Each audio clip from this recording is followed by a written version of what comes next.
좋아요, 구독. 정확하게 얘기 드리면은 이슈가 없습니다. 지금 이슈가 없는 게 이슈예요. 그러게요. 네. 지금 우리가 뭐 코로나 확진자가 늘어났다 네. 이건 사실 크게 의미 없다는 건 시청자분들도 사실 많이 아실 거예요. 시장이 코로나로 변화를 한다는 건 코로나로 인해서 통화 정책이 어떻게 변화를 했다라고 했을 때 시장의 움직임이 가장 큰데, 사실 코로나 확진자가 많아졌다 늘어났다는 시장의 큰 변화 요소가 이제는 아니에요. 예. 그렇다고 이제 지금 제가 계속 얘기했었던 어떤 그 실적에 대한 부분, 예, 이런 부분도 시장을 크게 움직일 만한 요소는 아니라고 보고 있습니다. 결국은 지금 시장이 포커스를 제일 담고 있는 거는 금리 인하겠죠. 금리 인하. 시장이 만약에 상승 반등을 일으키는 요소가 가미가 된다는 거는 지금 연준에서 금리 인하에 대한 어떤 계획성 자체를 어떻게 가지고 있나, 이 부분을 평가하는 게 맞을 것 같아요. 오늘 실업자 청구 건수가 발표가 됐죠. 예, 오늘 발표가 됐는데 실업 청구 건수가 이제 예상치를 상회했다는 거는 그 실업률에 대한 증가 가능성을 시사하는 거고, 그러면은 금리에 대한 이때 테일러 룰에 의한 어떤 적정 금리 수준 자체가 또 한 번 다운그레이드 될 수 있다는 걸 증명하는 사례가 되기 때문에 상승으로 반등 조정을 주고 있는 여건이에요. 증시에 대한 실시간 상황이. 지금 화면 보면서 한 번 더 설명을 드리도록 하겠습니다. 우리 다시 한번 좀 얘기 드리지만 굉장히 중요한 지표예요. 지금 현재 미국에 대한 적정금리 수준을 계속 얘기하는 거기 때문에 최근 들어서 제가 계속적으로 강조하고 있죠. 실업률이 증가하면 결국은 여러분들 실업률이 증가하면 적정금리에 대한 수준은 낮춰지기 때문에 증시가 상승 효과가 있습니다라고 표현을 하는 입장이고, 그리고 물가는 낮아지면 또 적정금리가 낮아지기 때문에 이제 시장에 대한 상승 요건이 발현이 됩니다라고 표현을 할 수 있을 것 같아요. 오늘 그래서 실업 지표에 의해서 단기로 좀 조정을 주는 입장인데, 지금 시장에서 최근 계속적으로 지켜보는 거는 사실 우리가 좀 헷갈리진 말아야 될 것 같아요. 지금 우리가 내년에 미국이 이제 9월 내지 11월까지 목표 금리가 5에서 5.25라는 건 어떤 컨센서스를 통해서 확인이 됐을 거예요. 근데 시장이 확실하게 큰 이제 반등세에 대한 위치값을 가기 위해서는 최종 금리에 대한 결정 이후에 연준 피봇에 대한 형태 자체를 그려야 돼요. 피봇. 이게 시장에 대한 상승 효과를 그릴 가능성이 굉장히 높다고 생각하는데, 연준은 아직까지는 이 단계에서 넘어가지 못하고 있습니다. 시장이 환호를 질러야 되거든요. 이제는 미국이 이제 금리를 인하를 할 가능성이 높겠구나 하고서 이제 차트에서 선반영이 들어가는데, 아직 그 과정 속에 얽혀있지는 않다고 판단을 해요. 우리가 지금 이 과정을 기다리기 전까지는 사실 제가 CPI죠. 12월 CPI 이후에 차트에서 지지값이 이루어지면은 제가 이제 TQQQ에 대한 대응이 좀 가능해질 것 같습니다 라고 했는데, 지난주에 제가 지지를 안 받는 모습 보고 TQQQ에 대한 부분은 이제 좀 기다려야 될 것 같습니다. 내년 상반기까지. 지금 지표값은 냉정하게 얘기를 하면은 좀 괜찮아지고 있어요. 미국에서 이제 실업률도 올라가고 이제 물가도 조금 낮아지는 모습을 형태를 그리고 있어요. 근데 지금 차트만 보게 된다면 시장이 불안정성이 굉장히 큰 것 같아요. 이제 공포에 좀 떨고 있다는 거죠. 언제 또 미국이 돌변할지 모르겠다, 이런 생각을 많이 가진 듯한 분위기가 이제 시장을 지배하고 있어요. 결국은 시장을 올리는 구조는 연준이 여기까지가 금리야, 우리의 목표는.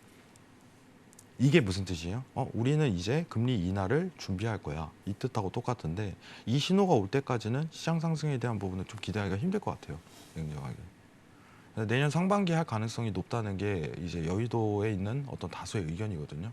지금 리포트에 대한 전반적인 내용 자체도 내년 상반기 연준 피봇을 기대한다, 헤드라인이 다 그래요.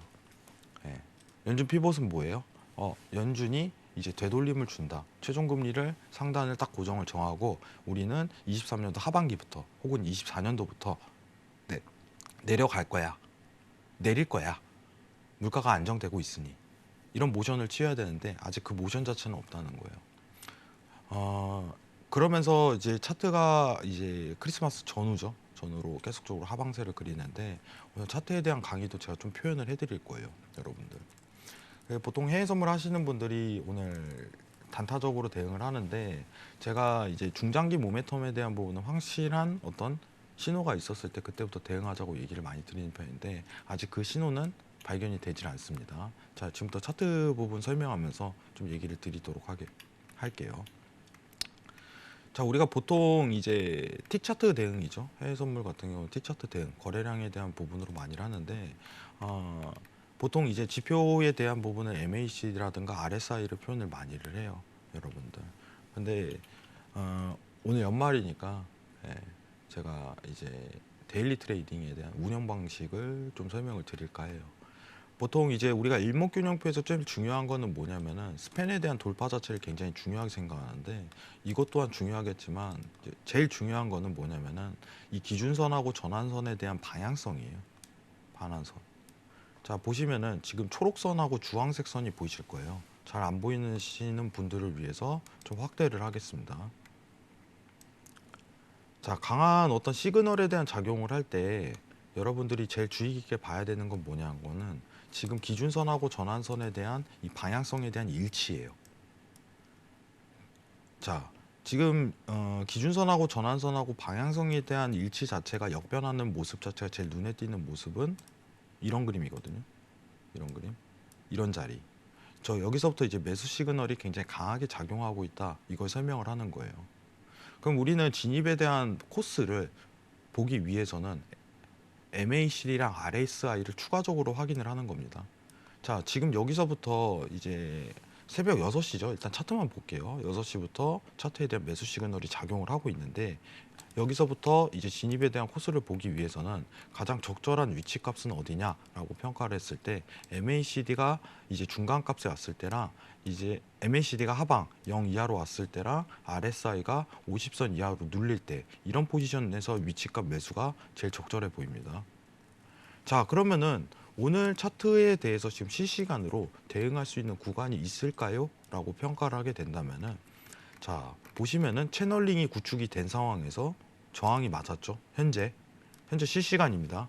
실시간입니다. 실시간으로 저항이 맞았어요. 자, 저항이 맞은 상태인데 자, 지금 최고가 기준으로 평가를 했을 때 미증시 기준으로 보겠습니다.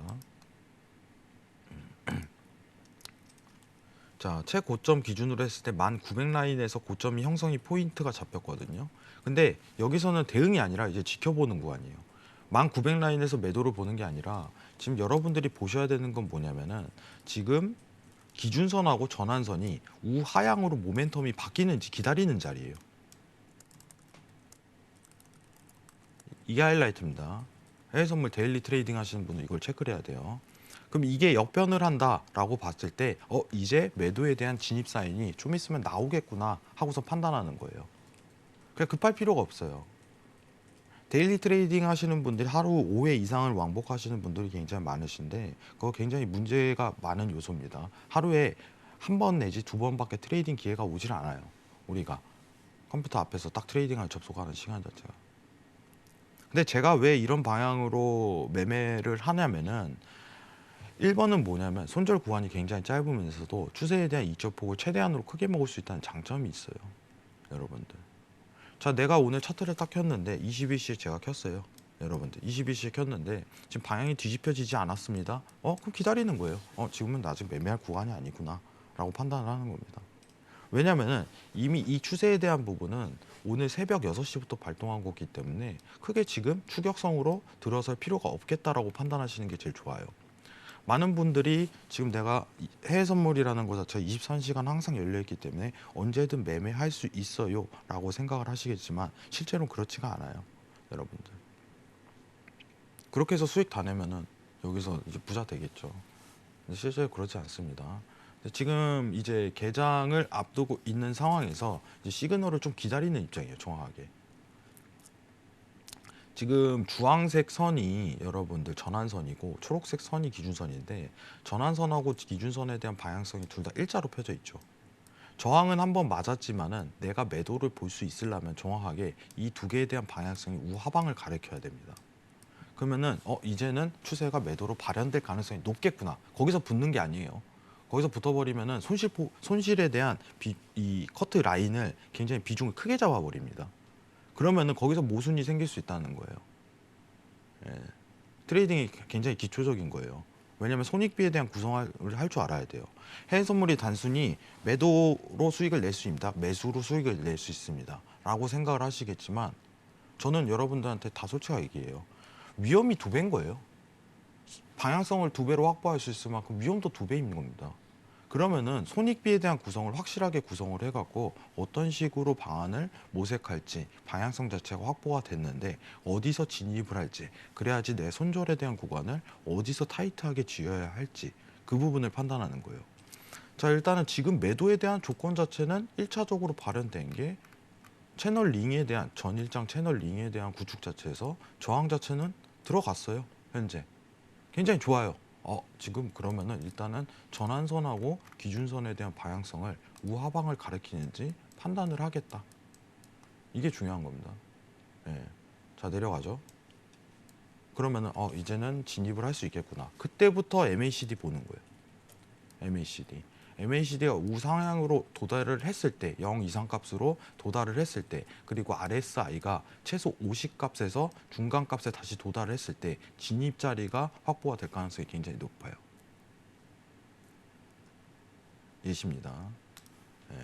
그럼 오늘 보통 이제 해외 선물 하시는 분들이 항생을 많이 하는데 오늘 항생 차트도 한번 보도록 할게요. 제가 이제 항생 같은 경우는 이제 120틱 차트로 좀 구현을 많이 해요. 왜냐면은 오전장에 그럴 만한 수급 자체가 나스닥 대비해 갖고 적기 때문에. 근데 오늘 진입에 대한 오전장에 대한 코스는 여러분들 자 보시면은 이 자리 그리고 이 자리 이렇게 딱 2개 나와요. 이 2자리입니다. 왜 그러냐? 한번 자세히 보도록 할게요. 자, 왼쪽에 있는 네모칸, 오른쪽에 있는 네모칸. 여기서 매도, 여기서 매수예요. 기준점이. 왜 그런지 볼게요. 왜냐면 이거를 좀 집중해서 보셔야 돼요. 시청자분들이. 왜냐면 좀 이따 나스닥에 어떻게 되는지 실시간으로 우리가 확인을 할 거니까. 자, 오늘 오전장이에요. 오전장 방향성을 보면은 오전장이 기준선하고 전환선하고 우상향으로 모멘텀 이어가고 있죠. 이 초록색하고 주황색 선 보세요. 근데 방향이 역변을 했습니다. 그죠? 방향이 역변을 했어요. 이제 매도에 대한 시그널이 보이겠구나, 작용을 하겠구나 판단하는 순간은 이 자리예요. 이제 매도에 대한 방향성이 좀 다소 나오겠구나. 예, 시간대 보시면은 오전 10시 본장 개장하고 중국장 본장 개장하고 10시 40분이죠. 자, 그러면은 기다렸다가 이제 진입을 봐야지 하고서 봤는데 매도를 가리키면 어디서 진입해야 되죠? MACD가 최소한 양봉에 대한 형태가 들어왔을 때 진입 자리가 구현이 돼요. 자, 그러면은 MACD 양봉 들어가고 매도 봐야 되는데 그리고 RSI 중간값 올라오는 이 자리가 매도를 보는 최고의 좋은 위치값으로 발현이 됩니다. 자, 내려가죠. 그럼 수익 구조를 단기적으로 끝내고 그 다음에 또 웨이팅 하는 거예요. 자, 근데 또 장을 기다리는데 11시쯤 다 돼가니까 이제 매수로 2개가 우상향으로 모멘텀이 바뀝니다. 보이시죠? 예. 그럼 또 뭐예요? 기다려요. 언제까지? MACD 음봉 나올 때까지. 자, 음봉 나오죠? 이 자리. 그리고 RSI 중간값까지는 최소 와야 되죠. 그죠?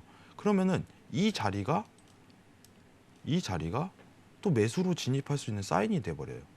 이 자리가. 그러면은 전체적으로 다 봤을 때 우리가 차트를 봤을 때 데일리 틱 차트 트레이딩에 대한 구조화는 여러분들 굉장히 단순합니다. 오전장 2시간에 진입할 수 있는 시그널은 딱 2차례밖에 안 왔다라고 평가를 하는 거예요. 네. 그래서 오늘 이 자리 이렇게 진입에 대한 사인 자체가 들어가는 부분이 적절하다고 볼 수 있겠죠. 네. 적절하다고. 매도 방향성 보는 자리, 매수 방향성 보는 자리. 왜 근데 이 자리가 제일 좋으냐? 손절이 짧거든요. 매수를 보더라도 손절 라인 자체가 이 이상으로 극한으로 내려가는 최소한 40T 내는 50T에 대한 부분으로 구분이 들어간다면은 이절을 50T에서 100T 이상으로 뽑을 수 있는 손익 구조가 나오는 거예요. 이 부분이 이제 추세장에 대한 대응이에요. 오늘 적절하게 쌓인 시그널이 딱 2번 나왔는데 대응을 잘했어요. 근데 지금 우리가 봐야 되는 건 만약 장중에 박스피가 펼쳐진다면 어떻게 할까? 이런 부분도 또 따로 논의가 있어요. 그때는 어쩔 수 없이 손절 컷을 한 번 쳐야 되거든요. 그 다음에 대한 대응 구조가 제일 중요하거든요. 한 텀을 쉬고 들어가야 돼요. 이런 차트가 놓이더라도. 그래야지 실수를 범하지 않아요. 항상 이 모멘텀 기준으로 누적 수익을 쌓아야 돼요. 데일리 트레이딩은. 근데 이게 기회가 안 온다는 거죠. 많이. 해외 선물이라고 23시간 열립니다. 매일 거래할 수 있습니다. 아니에요. 그래도. 예. 나스닥 기준으로 보게 된다면은 지금 우리가 기다리고 있는 시그널 내에서 매수 시그널이 발생하고 그 다음 대응 자리에서 추가적인 사인에 대한 시그널이 더 이상은 없다는 겁니다. 언제부터? 오늘 아침부터. 대응이 안 돼요. 지금은 고점에 대한 1900라인 고점 평가를 받고 오히려 개장 이후 이제 15분 뒤 개장인데 우하향에 대한 모멘텀이 발생한지 먼저 첫 번째로 체크하는 구간이기 때문에 기다리라는 거예요. 대응할 필요 없어요. 예, 기다려야 돼요. 안 나와요, 회왕님. 그러면 그냥 지켜보기만 하면 돼요. 무리하게 매매를 할 필요가 없다는 거죠. 우리는 적절한 시그널에서 추세장에 대한 시그널이 작용하는지 안 하는지 그 부분을 테스팅한 다음에 진입을 하고 손절가를 두는 거예요. 항상 이거 규칙적으로 움직여야 돼요. 규칙적으로. 아시겠죠? 규칙적으로 해야 돼요. 규칙적으로. 이 부분을 좀 적절하게 판단하시기 바랍니다. 자, 그리고 일봉에 대한 평가를 한번 해보도록 할게요. 자, 우리가 지금 나스닥이 지금 이제 저점 대비해 갖고 이제 전일 저점 대비해 갖고 선물 기준으로 1750 라인으로 있죠. 그죠? 제가 지난주 이제 22일, 23일이었죠. 22, 23일 날 어떤 지지층에 대한 시그널이 깨졌으니 이제 TQQQ에 대한 대응은 굉장히 힘듭니다. 라고 평가를 했어요. 힘듭니다. 그리고 이제 크리스마스 전후로 해갖고 추가적인 하락 모멘텀이 이어졌는데 지금 여러분들이 보시는 구조가 보시면은 기준선하고 일봉입니다. 지금 보시는 건 일봉과 일봉에 대해서 기준선하고 전환선이 우하향 모멘텀이 발현된 게 21일 전후예요. 그럼 여기서부터 추세가 계속적으로 내려갈 수 있다는 걸 확인할 수 있다는 거거든요. 자, 그러면은 오늘 만약에 해왕님 실업자 청구 건수가 지표가 좋게 나왔는데 상승 모멘텀을 그릴 가능성은 일단 굉장히 높아요. 그러면 그거는 무슨 뜻으로 해석해야 되나요? 예, 하방 모멘텀에 대한 조정 정도로밖에 생각을 전 들지가 않아요. 지금 시장 상황에서 차트가 도와주질 않고 있어요. 차트가 지금 시그널 상황으로는 쭉쭉 꺼질 수 있다는 걸 알리고 있어요. 굉장히 안 좋은 신호예요. 언제부터? 20일 전후부터예요. 이번 달. 자, 최근에 일본 기준으로 CPI 발표된 다음에 상승 코스를 그렸는데 CPI가 상당히 좋게 나왔음에도 불구하고 미증시에 대한 기준 자체는 이 상단에 대한 돌파를 못 들어갔어요. 제가 12,000 이제 500짜리가 넘어가면은 이제는 저점이 완전히 종결이 됐습니다. 라고서 시그널을 내보내는 건데 그 코스가 안 나오고 있어요. 최근 시황이 최종 금리에 대해서 어떤 가이드라인을 정해놓긴 했는데 그 돌파점을 이 저항에 대한 돌파점을 넘지 못한다면은 더 이상 이 시황에 대한 부분이 무의미해져요. 그러면은 지금 제가 차트로 봤을 때 이 다수에 대한 미증시를 보러보는 시각 자체는 단순히 연준의 피봇을 기다리겠다라는 시그널로밖에 안 보여요. 피봇을. 아까 얘기했던 피봇입니다. 연준이 외쳐줘야 돼요. 최종 금리 여기까지야. 우리는 이후에 금리를 내리는 상황을 연출할게 라고서 탁 뱉어버려야 돼요. 지표는 굉장히 도와주고 있어요. 근데 도와주는 것만으로 안 된다 이겁니다. 현실적으로. 그래서 내년 봄으로 예상을 합니다. 지금 봄에 계속 얘기를 하고 있어요. 마지막 이제 연초까지 하방에 대한 부분을 마지막 코스로 좀 들어갈 가능성을 일단은 깊이 내다보고 있는데 만약에 여러분들이 연준 피봇에 대한 형태 자체를 이제 연준이 외친다라고 발표가 공식적으로 뜬다면은 파월 입에서 나온다면은 그때 이제 시장에 대한 TQQQ라든가 이제 매수에 대한 시그널, 주식 매수에 대한 시그널을 그릴 수 있을 거라고 저는 평가를 합니다. 아직까지는 코스피도 이제 커플링 구조가 이루어지고 있거든요. 오늘 코스피 차트도 이제 많이 떨어졌죠, 여러분들. 코스피도. 예. 뭐 이제 불행 중 다행인 건 갭 부분이 발생을 했기 때문에 2300선까지는 회복을 할 가능성이 굉장히 높아요. 근데 지금 이제 제가 얘기했었던 2500 라인까지를 터치하고 다시 떨어지는데 코스피에 대한 적정 기준은요 현재 2000 내외예요. 냉정하게 2000 내외. 2000 내외가 와야지 코스피의 적정 수준이라고 저는 평가를 하고 있습니다. 예. 지속적인 하락 여부에 대해서는 굉장히 높이 평가가 되는 입장이고, 제일 아쉬운 게 뭐예요? 아쉬운 건 한미 금리에 대한 역적 폭이 내년 9월, 11월까지 확대될 가능성이 아니라 확대를 기정화 사실하고 있잖아요. 기정화 사실. 기정화 사실하고 있어요. 예. 한국은행에서 이제 높이 평가해봐야 금리를 3.75%로 설정하고 미국은 5.25%로 평가하고 있잖아요. 예. 그러면 이 스프레드에 대한 확대폭은 아직도 늘어난다는 건데 미증시에 대한 하락률보다 코스피의 하락률은 점점 높아질 가능성이 더 높은 거죠. 최근에 이제 금투세 관련해 갖고 논란이 굉장히 많았지만 결국은 유예 연장으로 유예로 들어갔고, 근데 유예를 되더라도 지금 시장에 대한 어떤 시그널이 굉장히 안 좋게 작용하고 있는 건, 지금 기준 금리로만 평가를 했을 때 한국은 굉장히 매력적인 시장이 아닙니다. 냉정하게. 매력적인 시장이 아니에요. 기본적으로 한국 시장이 매력적으로 느껴지려면은 미국보다 기준금리가 높아야 돼요. 왜 그러냐면은 콜금리라고 하는 어떤 외국의 단타자금 흐름이 계속적으로 유입이 되고 유동성이 흘러야 되거든요. 근데 그거는 지금 차단이 돼 있어요. 철저하게. 최근에 디스플레이 그리고 이제 2차 전지 위주에 대한 부분으로 이제 중국 쪽에서 이제 미국과 중국과의 어떤 그 관계 때문에 시장에 대해서 수급이 들어온 입장인데 지금은 그것마저 단절돼 있는 상황입니다. 그리고 개장 전에 좀 재밌는 얘기를 하나 좀 꺼냈으면 좋겠어요. 꺼냈으면 이거는 22년도 말이지만 여러분들한테 조금 얘기를 드려야 될 것 같아서 화면 잠깐 내리도록 하겠습니다. 사실 우리가 조금 이제 기억을 해야 되는 건, 제가 좀 누누이 얘기를 했지만 이것 또한 이제 또 금방 올 거예요. 저는 그렇게 생각을 합니다. 여러분들. 자, 여러분들 이제 스프레드에 대한 부분인데, 채권 스프레드에 대한 부분이에요. 이 부분은 제가 올해 강연회 때도 좀 얘기를 했고, 그리고 그 앞으로 여러분들이 계속 봐야 될 지표에 해당한다고 제가 얘기를 드렸었어요. 예. 지금 시기상으로 따진다면은 23년도 4분기가 저는 맞을 것 같아요.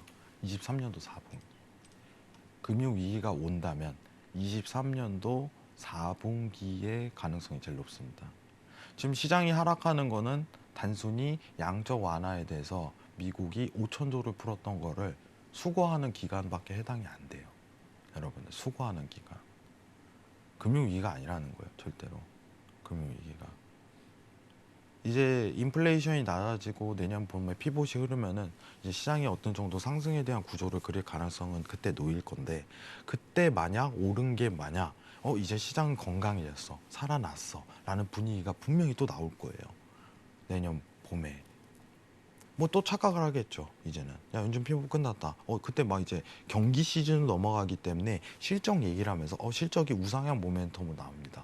예상적으로 나옵니다. 그러면서 시장이 상승을 마치 경기로 이전한다는 분위기로 모색이 될 거예요. 근데 냉정하게 평가하면 시장이 지금 엉망입니다. 엉망이에요. 여러분들, 이 금융위기라는 거는 살이 이 골물 때까지 골마야 돼요. 아예 더 이상 방치를 못할 정도로. 우리가 항상 실제로 일어났던 리먼 브라더스 사태를 보게 된다면은 실제로 MBS 채권에 대한 구조 자체가 굉장히 골물대로 골머 있었지만 미국에 있는 신용평가사가 말도 안 되게 A로 측정을 한 다음에 엄청난 트래시 채권 자체를 여러분들 신용평가를 높이 했기 때문에 그걸 방지한 것밖에 안 돼요. 시간이 지나니까 그게 썩어서 골물 때까지 터지니까 금융위기가 발생을 하는 거예요. 근데 미국은 전체적으로 파생 구조가 연결이 돼 있기 때문에 우리나라보다 굉장히 다 복합적이에요. 근데 그 시그널이 제가 얘기했던 거는 채권 스프레드가 이제 한 번은 다시 0 이상으로 우상향으로 모멘텀을 조만간 그릴 것입니다. 이 기준점이 온다면 여러분들 아예 다 100% 현금하세요. 지금 가지고 있는 주식은 무의미할 겁니다. 라고 평가를 해요.